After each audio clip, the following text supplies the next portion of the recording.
Merci Yannick. Bonjour, vous m'entendez bien? Bonjour à toutes et à tous, je m'appelle Saïf Mkalef comme indiqué ici. Je suis directeur associé du groupe Accor depuis plusieurs années. J'ai une expertise dans la transformation et l'accompagnement de ces transformations dans les entreprises. Et donc aujourd'hui je suis là pour guider notre invité d'honneur. Bernard, bonjour. Bonjour Saïf. Tu te présentes?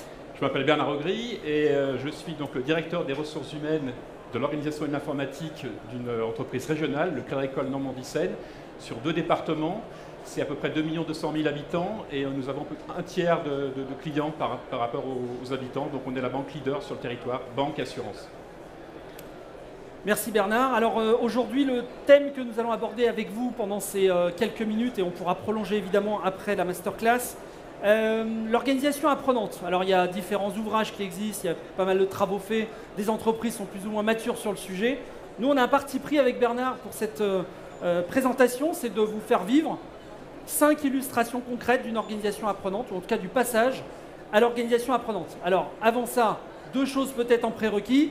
Nous vivons tous, je crois, si quelqu'un n'est pas d'accord, vous levez la main, nous vivons tous dans un monde dit VUCA. Tout le monde est OK? Oui, un pouce pour dire c'est OK. Et si quelqu'un n'était pas OK, vous me faites signe. Donc nous sommes dans un monde complexe et incertain. D'accord? Et ça va être la première illustration d'ailleurs de Bernard dans quelques instants.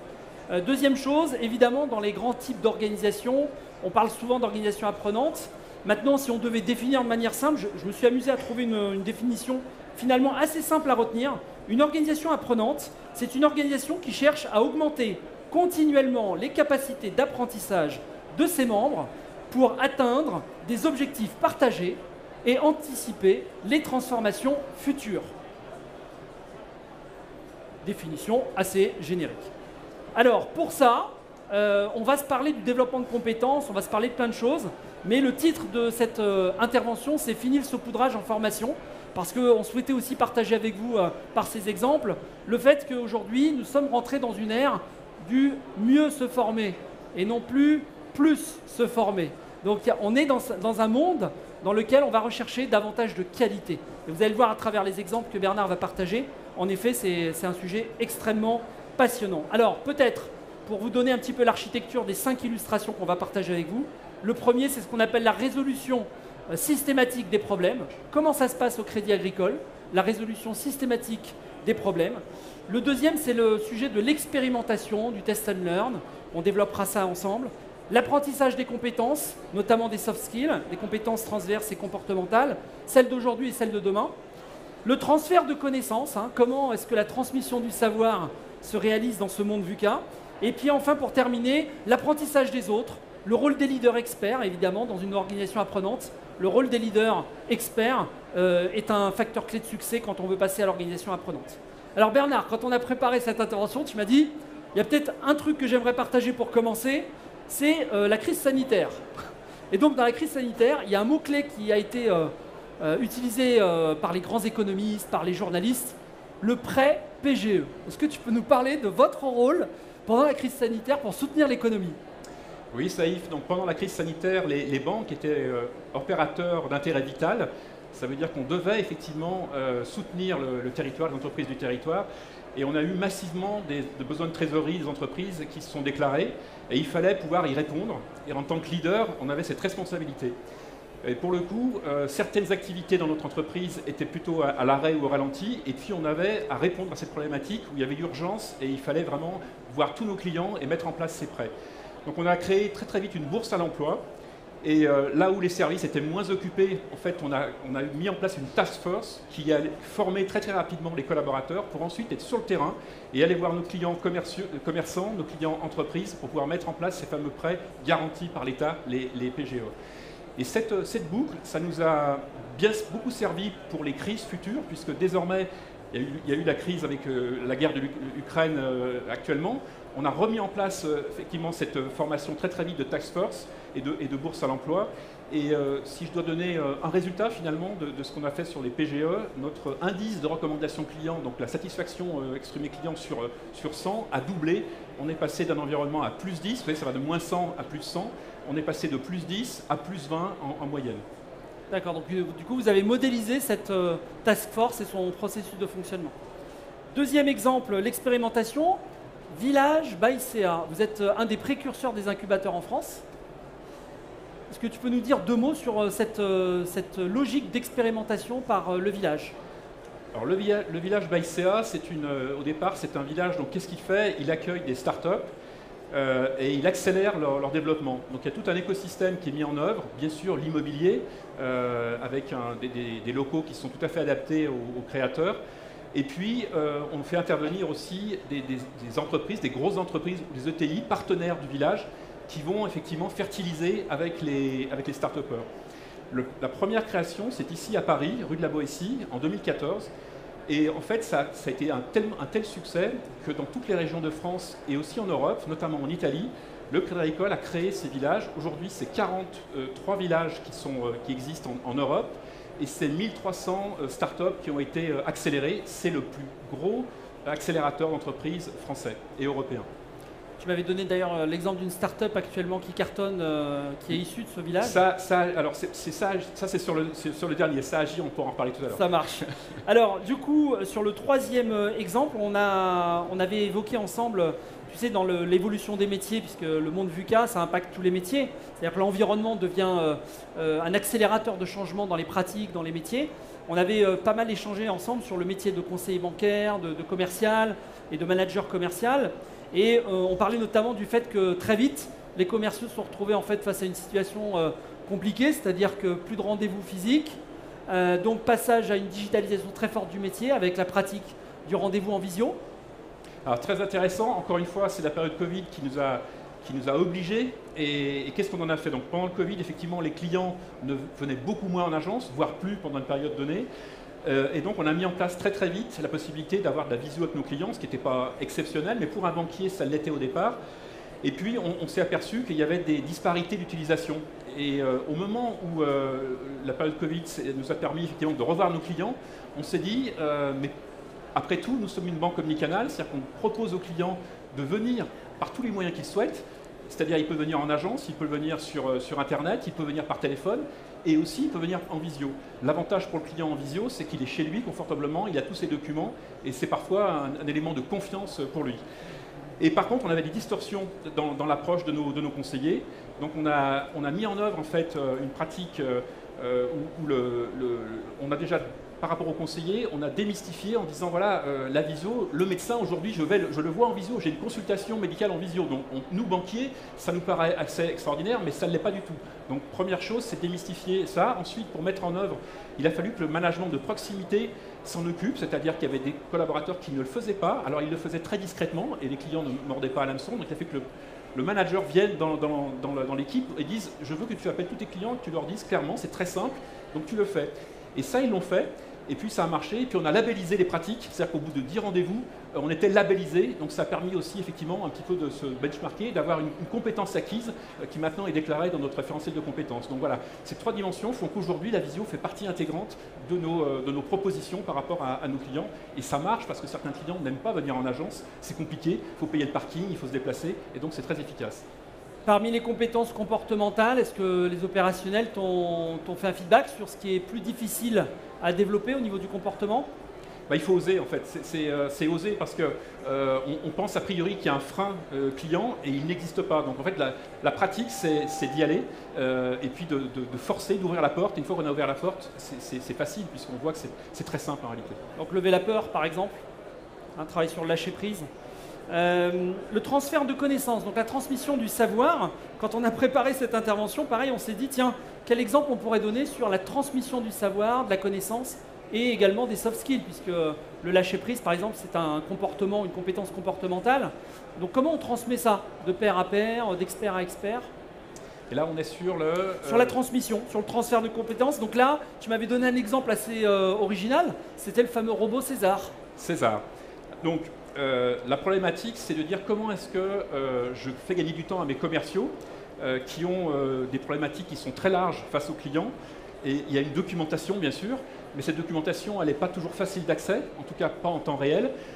Et puis, j'ai une solution, c'est d'appeler des experts au téléphone, sauf que les experts, ils étaient débordés également. Donc, comment faire gagner du temps aux commerciaux et puis aux experts qui étaient à même de répondre aux besoins des commerciaux qui étaient en face des clients. Et là, il y a des produits qui existaient sur le marché, mais ça ne nous convenait pas. Donc on a imaginé 4 caisses régionales, donc le groupe Crédit Agricole, c'est 39 caisses régionales par région qui sont complètement autonomes. On a travaillé ensemble pour créer un premier robot, en fait, donc conseiller virtuel, et qui, avec quelques domaines limités, ça a marché. Du coup, on a étendu à d'autres domaines, toujours à 4, ça a marché. Et aujourd'hui, les 39 caisses, donc là c'est l'organisation apprenante à travers des sociétés en fait, du groupe. Les 39 caisses régionales aujourd'hui fonctionnent avec le robot César. Une illustration de ce que ça nous a fait gagner en temps. Aujourd'hui, on mesure à peu près sur une entreprise comme nous qui fait 1900 personnes, on a gagné 20 ETP et dans le commerce et puis également sur les fonctions support qui sont plus débordées et du coup qui sont à même de répondre à des questions de troisième niveau complexes et c'est pour ça qu'on les attend. Génial. Bon, alors on a parlé du coup, donc un vrai ROI du coup, hein, c'est un ROI qui a été mesuré sur cette transmission. Alors c'est vrai quand on parle de saupoudrage en formation, il y a un sujet qui passionne tout le monde ici, on voit le monde, hein, d'ailleurs on est très heureux de vous voir physiquement parce qu'on se dit finalement pendant 3 ans on n'a pas forcément bénéficié de tout ça. C'est vrai que la mesure du ROI quand on parle de compétences, elle n'est pas toujours évidente, on mesure souvent la complétude. C'est pas facile et là pour le coup on a pu le mesurer réellement en capacité effectivement de traitement. En libération de temps, en gain peut-être de productivité commerciale, en satisfaction client. Donc c'est vrai que c'est un sujet d'actualité aujourd'hui et c'est un bon exemple en tout cas de démonstration de bout en bout en fait hein, de cet apprentissage. Alors le dernier point qu'on souhaitait partager avec vous, c'est le sujet en fait de l'apprentissage des autres, c'est-à-dire que l'apprentissage se fait évidemment de manière verticale, il peut se faire de manière horizontale. Là, le sujet qu'on voulait aborder aussi avec vous, c'est un éclairage sur le rôle notamment des leaders experts, puisque dans une organisation apprenante, on a un certain nombre de facilitateurs de transmission de la connaissance. Et quand on a préparé cette intervention, Bernard, tu me parlais d'une initiative que vous avez eue qui s'appelle les Cafés de la Création. Les Cafés de la Création, c'est une initiative qui est née il y a à peu près une quinzaine d'années, je crois. Et l'idée, c'est quoi? C'est que c'était aider les créateurs. Donc le créateur, il a une idée et son souhait, c'est de la développer. Mais le banquier n'est qu'une étape, en fait. Donc nous n'avons pas le monopole, finalement, pour l'aide. Il a besoin d'un avocat, il a besoin d'un expert comptable, il a besoin de la chambre des métiers, de la chambre de commerce selon, de Pôle emploi, le cas échéant. Donc tout cela sont des experts. Donc ce qu'on a fait, c'est qu'on a créé les premiers jeudis du mois, donc tous les premiers jeudis du mois, dans un café qui s'appelle le Café de l'Échiquier à Rouen. Les créateurs viennent avec leur idée, leur potentiel, et nous on a signé une charte avec l'ordre des avocats, l'ordre des experts comptables, avec Pôle emploi, avec la chambre de commerce, chambre des métiers, et comme ça tout le monde est là, réuni, donc les experts sont là, et le créateur va pouvoir porter tous les domaines de ses questions, toutes les questions en fait, qu'il se pose pour sa création. Donc on voit bien là, c'est le réseau d'experts. On n'a pas dans une entreprise la possibilité de répondre à tout. En revanche, on a la capacité à animer un réseau. Et en tant que leader du territoire, c'était aussi, non seulement notre souhait, mais c'était aussi un petit peu notre responsabilité de pouvoir faire cela. Donc on le fait bien sûr pour des clients peut-être, mais pas forcément des clients. L'idée, c'est encore une fois d'enrichir le territoire, de faire en sorte qu'il y ait des personnes de Transformation Learning qui vont arriver. Génial. Faut me les renvoyer peut-être un dernier éclairage avant de laisser la place aux questions du public. Bernard, quand on a préparé cette intervention également, tu occupes aussi une place clé dans la gouvernance d'une école qui développe le soft skill par de la pédagogie positive, l'école Yellow Éducation.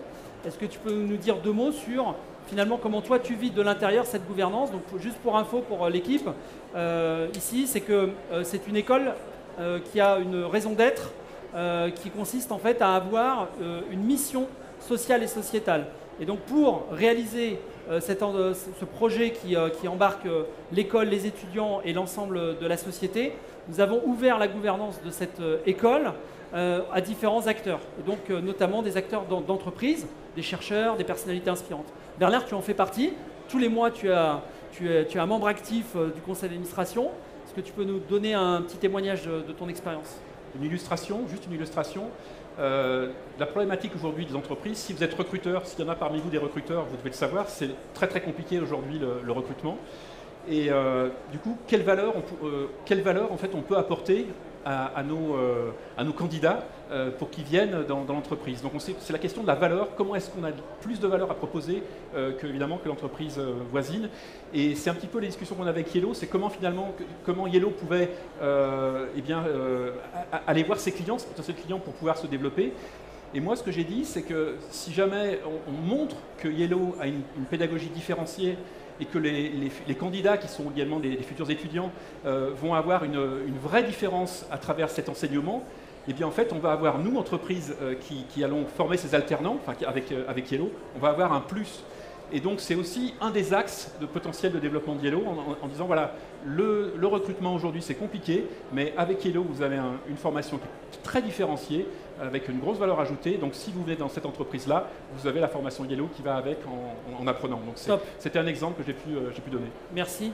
Et du coup je complète ton témoignage avec du coup, les moyens qu'on a mis en place pour aider ces étudiants à développer les soft skills du 21e siècle, hein, les fameuses métacompétences. Ce qu'on a souhaité d'abord, c'est inverser le référentiel de compétences, c'est-à-dire de faire du soft skill le socle de base des compétences qui sont nécessaires pour apprendre les métiers de demain, d'aujourd'hui et de demain. Donc ça, c'était le premier parti pris. Le deuxième, tu l'as dit, c'est la pédagogie, une pédagogie différenciante. Par exemple, pour illustrer cela, chaque cours démarre avec des exercices de pleine conscience. Je ne sais pas si ça vous parle pour tous, mais le travail, vous savez, sur la charge mentale et la capacité à se concentrer, à développer son attention par rapport à un contenu. Bon, bah, aujourd'hui, on sait, avec la multimodalité, le multimédia, la sursollicitation, qu'un étudiant, pour être hyper concentré aujourd'hui, il a besoin de travailler d'abord sur ses ressources personnelles et d'être ancré dans le présent, ici et maintenant. Donc chaque cours démarre, par exemple, avec des exercices de pleine conscience qui permettent vraiment de maximiser l'apprentissage de l'étudiant. Le deuxième exemple, pour aller sur le rôle des leaders experts, nous avons mis à disposition des étudiants une plateforme, My Happy Learning, qui est une plateforme LMS hein, de social learning et qui permet de manager les programmes de formation en distanciel et en présentiel et qui permet de faire du synchrone et de l'asynchrone. Et bien grâce à cette plateforme, les étudiants aujourd'hui sont animés par une communauté d'experts et peuvent, à travers un certain nombre de ressources que l'on leur met à disposition, peuvent se perfectionner à la fois dans un objectif de développer des compétences comportementales, par exemple aller suivre un module, ce qu'on appelle un rapid learning chez nous, qui est un module de 10-15 minutes sur comment développer son lâcher-prise pour développer l'adaptabilité face à l'environnement, ou bien par exemple de commencer son parcours de formation par un autodiagnostic qui va lui permettre de bien connaître à la fois ses qualités déjà plutôt bien développées par son parcours, mais également d'identifier rapidement sur quoi il peut encore se perfectionner dans ses compétences comportementales. Donc cet autodiagnostic, en fait, sur le papier, ça paraît simple, mais en réalité, ça demande de l'intelligence artificielle parce que vous imaginez en tant qu'étudiant, si vous arrivez par exemple d'une autre école, vous avez peut-être appris des choses. Et en fait, l'autodiagnostic va vous aider à identifier quelles sont les compétences comportementales sur lesquelles vous avez encore matière à vous développer, à travailler. Donc cette plateforme, elle a demandé un certain nombre de contributions des acteurs, du monde de l'entreprise, des chercheurs en neurosciences et des experts du digital et de la pédagogie qui ont permis, sur des thèmes comme le management, la vente, le développement personnel, eh bien, en fait, d'offrir la meilleure expérience apprenante à ces étudiants. Et les premiers résultats sont intéressants, c'est-à-dire que tu en parlais avec les conseillers bancaires, mais finalement, ces étudiants, quand ils arrivent sur le marché, bah, d'abord, ils ont confiance en eux, ce qui n'est pas neutre. Deuxièmement, ils osent.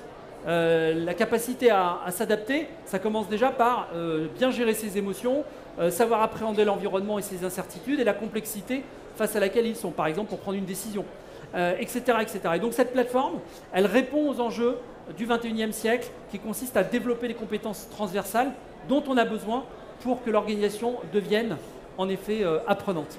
Bernard, pour terminer, puis après on laisse évidemment notre auditoire nous poser des questions, en tout cas réagir. Tu avais une conviction à partager pour finir sur l'organisation apprenante. Oui, une conviction. Et en fait, je voudrais citer Paulo Coelho qui disait quand j'ai trouvé les réponses, quand j'ai trouvé toutes les réponses, je me suis aperçu que toutes les questions avaient changé. Et en fait, quand on le transpose à nos métiers, on voit bien que les hard skills, en fait, qui structuraient finalement les compétences pour des années, à l'école d'abord et puis en formation professionnelle, aujourd'hui, les hard skills, ça dure quoi? Ça dure 2 ans peut-être. Et on voit bien que tout l'enjeu, finalement, c'est l'adaptabilité, donc c'est ce que tu as dit. Et donc, il faut apprendre aujourd'hui, effectivement, à être adaptable. Donc, on a des outils pour ça. Mais les soft skills, en fait, sont vraiment l'essentiel. Alors, juste là, en référence, nous avons rebâti complètement notre référentiel de compétences à Normandie-Seine. Et aujourd'hui, en fait, les soft skills occupent vraiment les 3/4 à peu près des compétences qui sont dans le référentiel de compétences. Oui, comparé au référentiel précédent où c'était quasiment l'inverse. C'était l'inverse. Y compris sur les compétences managériales, j'imagine, sur Oui, l'ensemble alors des métiers. c'était un peu moins vrai sur le management, il n'y avait déjà pas beaucoup de soft skills, mais en tout cas sur les collaborateurs non managers, c'est vraiment très important la différence. Génial. Merci Bernard. Merci. Avant de vous donner la parole pour que vous puissiez poser ces questions, moi j'avais envie de vous poser une question. Quel a été le principal frein ou obstacle dans cette transformation de l'organisation, de l'entreprise? C'est la résistance au changement, elle se situe où? C'est quoi le point de vigilance sur lequel vous voulez nous faire un retour d'expérience rapide? Oui, je veux bien. On parle beaucoup de droit à l'erreur. Et ça, c'est très très compliqué parce qu'effectivement, quand on a des procédures, on est protégé. Et en revanche, si on s'écarte de la procédure, on n'est plus protégé. Donc, tout l'enjeu, c'est de remplacer la procédure par un cadre. Et donc, ce cadre-là permet d'avoir à l'intérieur de ce cadre la possibilité de faire plusieurs choses en restant dans un cadre. Donc, il faut que le cadre soit large et en même temps précis. Et ça redonne de la confiance, parce que tout le risque dans cette transformation, c'est que le collaborateur, en fait, il n'a pas confiance, il a peur. Il a peur, évidemment, potentiellement d'une sanction. Donc, transformer la procédure en cadre, et à l'intérieur, effectivement, la possibilité de bouger à l'intérieur de ce cadre. Passer du process au management par la confiance. Gros défi. Des questions? À vous, on a 4 minutes.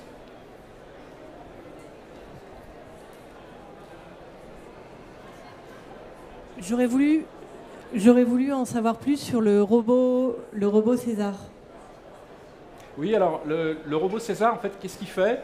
C'est du langage naturel, c'est-à-dire que le conseiller est face à son client et le client lui pose une question auquel il ne sait pas répondre ou pas précisément. Donc le conseiller, à ce moment-là, langage naturel, saisit ce qu'il veut savoir. Je ne sais pas quel est le taux du livret Intel, bon, imaginons qu'il ait cette question-là. Et César vient lui pousser automatiquement la réponse.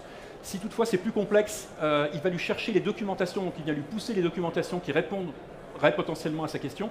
Et si jamais ça ne suffit pas, à ce moment-là, et seulement à ce moment-là qu'on le met en escalade, en relation avec l'expert. Il ne peut plus appeler l'expert en direct, parce qu'ils étaient débordés les experts. Et aujourd'hui, il n'appelle l'expert qu'une fois qu'il a épuisé toutes les questions, les réponses simples à ces questions, et c'est forcément une question complexe, et là ça mérite effectivement l'intervention d'un expert. Ils n'ont pas été envoyés, ils sont tous là-dessus. Elles sont sur mon ordi. Ok.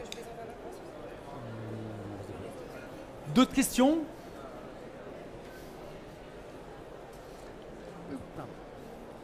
Autrement dit, la formation initiale d'intégration, quel est le parcours en résumé?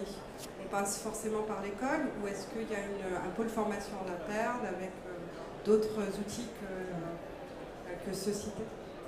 Alors, on a plusieurs. Il y a le parcours d'entrée, puis il y a le parcours tout au long de la vie.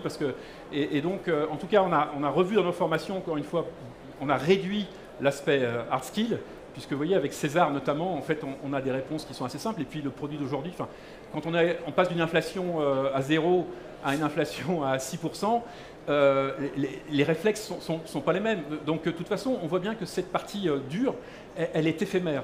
Donc, on a dans toutes nos formations, alors qu'on travaille effectivement avec des externes ou en interne, on a vraiment repris l'essentiel du oser, ouvrir les portes, se poser les bonnes questions, avoir l'esprit critique. Donc, c'est plutôt ça qui est mis en avant dans nos formations. Bien sûr, il y a un peu de hard skill, mais c'est surtout les soft skills qui sont mis en avant. Bonjour, vous mettez en avant l'importance des soft skills, en tout cas c'est quelque chose qui est reconnu dans le domaine de la formation. En tant que professionnel du recrutement, je constate quand même qu'il y a encore un gros décalage, que les recruteurs, eux, restent toujours à l'affût des hard skills. Est-ce que la mise en place des organisations apprenantes, toute la promotion autour des soft skills, elle a eu un impact chez vous sur les processus recrutement et la manière des recruteurs de sélectionner les candidats? Je peux peut-être dire un mot sur Yellow déjà, sur l'école, parce que ça commence très jeune. Donc ça commence d'ailleurs dès le collège ou le lycée. Donc en tout cas, nous, dans le processus de recrutement pour ces jeunes étudiants qui accèdent ensuite à des systèmes de bachelor dans différentes filières, la première chose, c'est que d'abord, on sort du CV. C'est-à-dire que, vous savez, l'ère du CV, c'est terminé. Le soft skill ne s'évalue pas sur un CV. Il s'évalue en situation réelle. D'accord? Donc, l'assessment et tous les entretiens que nous pouvons mener à différentes étapes vont permettre déjà de s'assurer que certains prérequis sont bien présents. Vous voyez, par exemple, truc tout simple, mais quand vous déclenchez un webinaire en visio avec plusieurs candidats à l'école, il y a des soft skills qui sont intéressants à évaluer et à calibrer dès la connexion au webinaire et qui sont peut-être des prérequis pour des entreprises comme le Crédit Agricole. Et ça, on le définit évidemment avec le commanditaire. On est pressé, juste deux mots, puisque je Le réponds à la voyant question. rouge est passé. Donc le CV, pour le coup, le diplôme en tout cas, on a abandonné le critère du diplôme, donc on a fait une première étape. Il nous reste la deuxième, pour tout vous dire, c'est qu'aujourd'hui, il faut remplacer le diplôme par quoi? Donc je sais qu'il y a des startups dans le salon qui organisent ça. Donc comment est-ce que je vais capter les compétences en dehors du diplôme? Ça, c'est un vrai boulot, on veut le faire, on ne l'a pas encore vraiment fait. Voilà. Merci beaucoup. Merci.